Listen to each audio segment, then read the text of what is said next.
Hola compañeros, ¿cómo están? Bienvenidos a un nuevo video. En el video del día de hoy hablaremos sobre plataformas de diseño para el desarrollo de software. Pero, ¿qué son los patrones de diseño?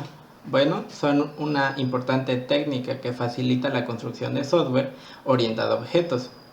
Para poder integrar los patrones de diseño es necesario conocer algunos elementos que constituyen a las tecnologías de diseño utilizadas en la actualidad. Para ello tenemos la interacción de motores de base de datos y aplicaciones. Tenemos a los motores de base de datos, que es el servicio principal para almacenar, procesar y proteger los datos proporcionando un acceso controlado.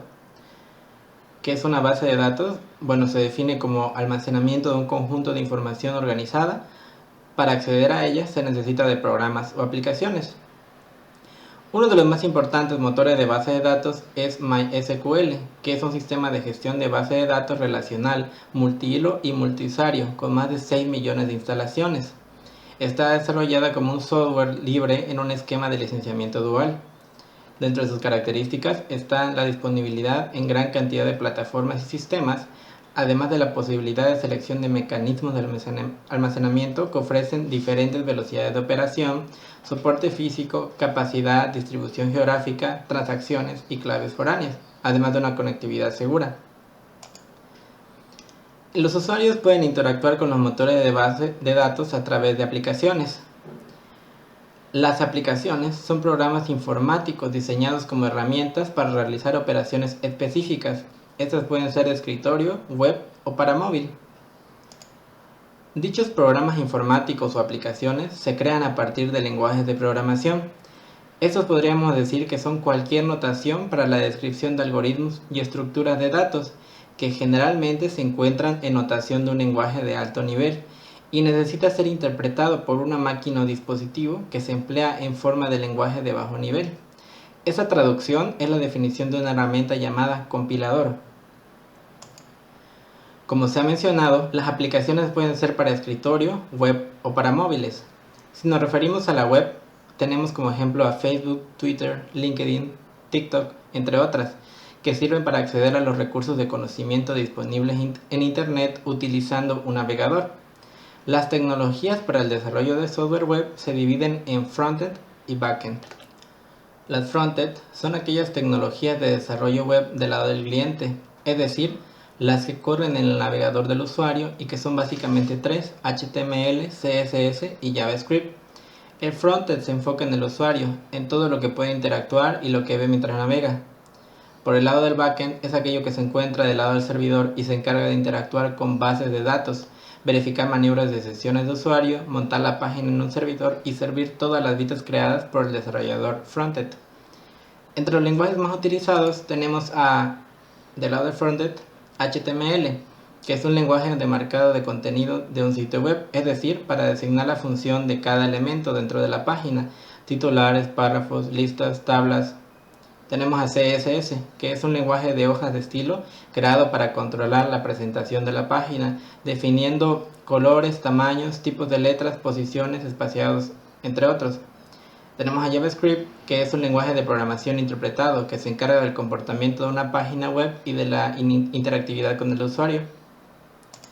Por el lado del backend tenemos a PHP, que es de código abierto muy usado en el desarrollo web, ya que puede incrustarse con HTML. El código se ejecutará en el servidor, genera HTML y se lo envía al cliente. Tenemos a Python, que su programación se orienta a objetos y se emplea para hacer aplicaciones genéricas, como juegos, webs o de escritorio. En la informática científica y Big Data es muy popular, ya que está muy de moda.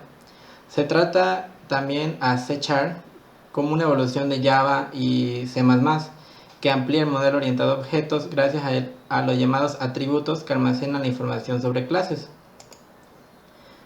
Ahora bien, tenemos a los patrones de diseño y de arquitectura. Para comenzar, definimos qué es un patrón. Cada patrón describe un problema que ocurre una y otra vez en nuestro entorno y describe también el núcleo de la solución al problema, de forma que puede utilizarse 1.000.000 de veces sin tener que hacerlo 2 veces lo mismo.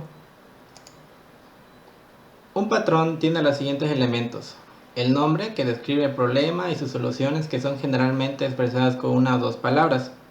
El problema, que describe cuándo se puede aplicar el patrón, explica el problema y su contexto. Tenemos la solución que describe los elementos, en este caso las clases y los objetos, que hace el diseño seguir, sus relaciones y colaboraciones. Y las consecuencias son los posibles buenos resultados e inconvenientes de aplicar el patrón. Dentro de sus objetivos tenemos proporcionar catálogos de elementos reusables en el diseño de software, evitar la reiteración en la búsqueda de soluciones a problemas ya conocidos y solucionados anteriormente, y también formalizar un vocabulario común entre diseñadores. Cabe mencionar que dentro de sus objetivos también tenemos el estandarizar el modelo en que se realiza el diseño y facilitar el aprendizaje de las nuevas generaciones de diseñadores condensando conocimiento ya existente. Ahora bien, existen diferentes tipos de patrones de diseño. Podemos definir un patrón de diseño de nueva cuenta como un boceto, base o esqueleto de soluciones a problemas comunes o recurrentes en el desarrollo de software. En otras palabras, es una solución probada que se ajusta a las necesidades de determinado tipo de sistema o aplicación. Los patrones se dividen en distintos grupos según el tipo de problema que resuelven, los cuales son los creacionales, que facilitan la tarea de creación de nuevos objetos encapsulando el proceso; los estructurales, que facilitan la modelización del software especificando la forma en la que unas clases se relacionan con otras; y el comportamiento, que se usa para gestionar algoritmos, relaciones y responsabilidades entre objetos. En el ámbito de los patrones de diseño de software es común escuchar el término arquitectura de software. Su concepto se refiere a la estructuración del sistema que idealmente se crea en etapas tempranas del desarrollo. Existen distintos modelos de arquitectura y procesos de desarrollo. En esta presentación mencionaremos algunos ejemplares comunes que describen los elementos y relación entre ellos. Para comenzar tenemos a la programación por capas. Puede utilizarse para estructurar programas que pueden descomponerse en subtareas. Cada una de ellas proporciona servicios a la capa siguiente. Tenemos a patrón de cliente-servidor. El primero se encarga de proporcionar servicios a múltiples componentes del cliente, mientras que ésta solicita servicios al servidor. El patrón maestro-esclavo suele utilizarse para replicaciones en la base de datos. Estas dos partes distribuyen el trabajo y calculan el resultado final de toda la actividad que realizan dichos esclavos. El filtro de tubería. En la ingeniería de software, el filtro de tubería se aplica cuando los datos de entrada deben transformarse en datos de salida a través de componentes para el cálculo.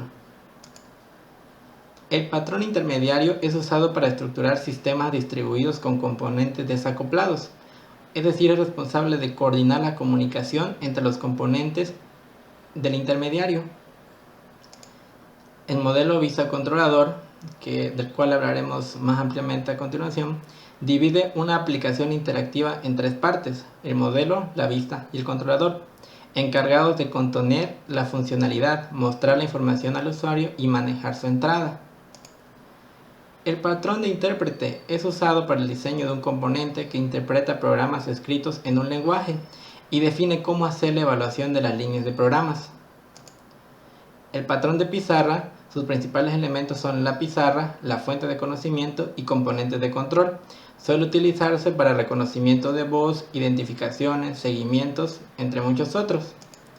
Y por último tenemos al patrón de igual a igual.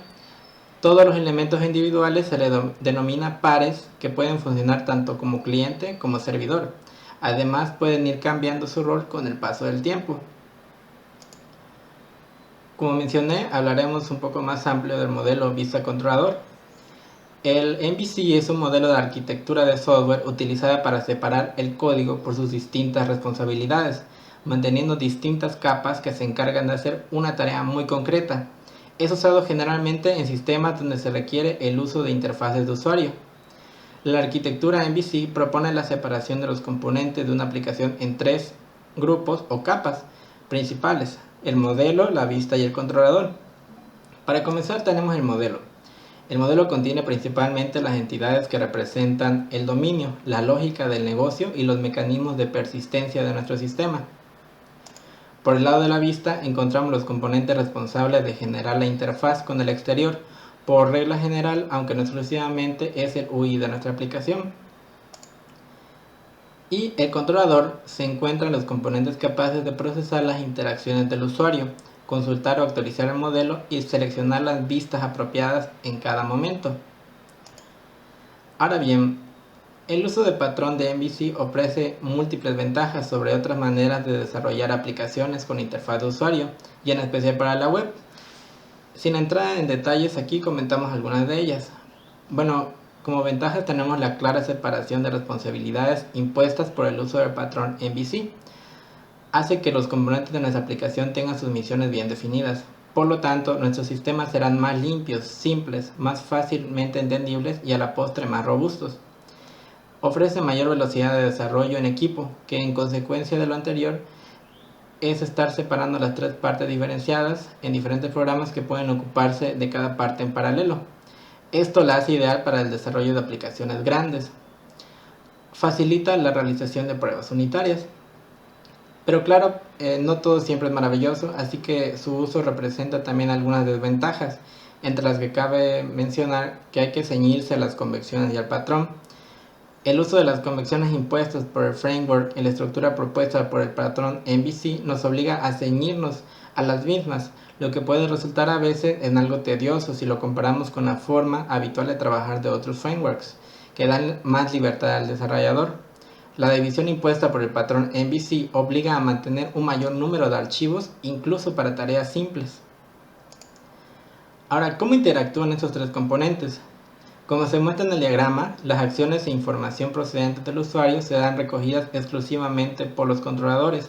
Ningún componente de otra capa debe acceder a los datos generados desde el cliente. De la misma forma que solo los componentes de la vista estarán autorizados a generar interfaces de usuario con las que enviar información de retorno. Destaca también el papel central del controlador.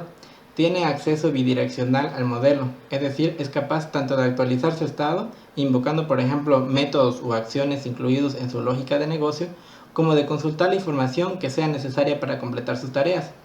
Sin embargo, en ningún caso el modelo será consciente o mostrará acoplamiento alguno respecto a las clases controlador que lo están utilizando, ni conocerá las distintas representaciones que pueden realizarse de él cara al usuario. Por otra parte, el controlador es el encargado de seleccionar la vista más apropiada en función de la acción llevada a cabo por el usuario, suministrándole toda la información que necesite para componer la interfaz. Para pasar esta información, el controlador puede usar clases del modelo o, lo que es más habitual, clases específicamente diseñadas para ello. Continuamos con el diseño y modelado mediante UML. ¿Qué es UML? Bueno, se refiere a un estándar para crear esquemas, diagramas y documentación relativa a los desarrollos de software.